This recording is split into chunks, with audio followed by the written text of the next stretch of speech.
বীর চট্টলা টিভি। আসসালামু আলাইকুম। বীর চট্টলা টিভি থেকে আমন্ত্রণ জানাচ্ছি। আমি তানিশা সুলতানা আফিফা।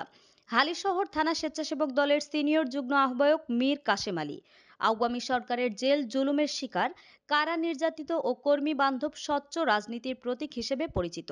তারেক রহমানের নির্দেশনা অনুযায়ী তিনি দুর্নীতি, চাঁদাবাজি ও সকল প্রকার অনিয়মের বিরুদ্ধে শক্ত অবস্থান গ্রহণ করেছেন।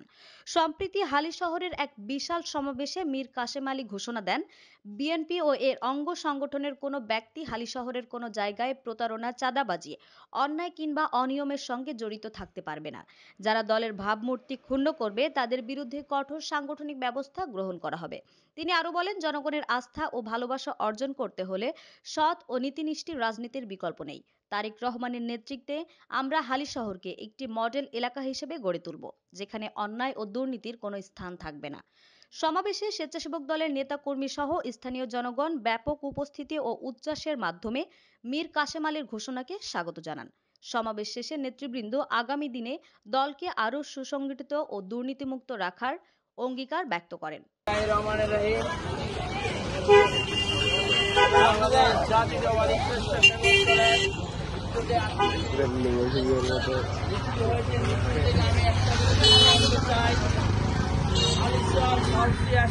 এবং বিপ্লব যেখানে যে প্রান্তে থাকবা, যদি কোনো চাঁদাবাজি, কোনো সন্ত্রাসী কর্মকাণ্ড হয়, সাথে সাথে হালিশহর থানাকে জানাবার জন্য বিশেষভাবে অনুরোধ করছি। আর কেউ যদি কোনো সন্ত্রাসী কর্মকাণ্ড করে, সেটা আমাদের দল দায়ভার নিবে না। আর এই দলের নাম ভাঙে কোনো চাঁদাবাজি, কোনো সন্ত্রাসী কর্ম, সে আমাদের দলের না। এখন স্পষ্টভাবে একটা বলতে চাই, যদি আমাদের কোনো ছেলেদের নাম ভাঙিয়ে যদি কোনো দিকে চাঁদাবাজি করে, সাথে সাথে আমাকে এবং থানাকে জানাবার জন্য কোনো চুরি কাজে কেউ কাউকে সহযোগিতা করবে না। কাজে কাউকে কেউ সহযোগিতা করা যাবে না। চাঁদাবাজি, দখলবাজি, সন্ত্রাসী কর্মকাণ্ড থেকে দূরে থাকতে হবে। বুঝতে পারছি? হ্যাঁ, আমি আশা করি তোমরা বুঝছো, এটা ধরে রাখার জন্য চেষ্টা করবা।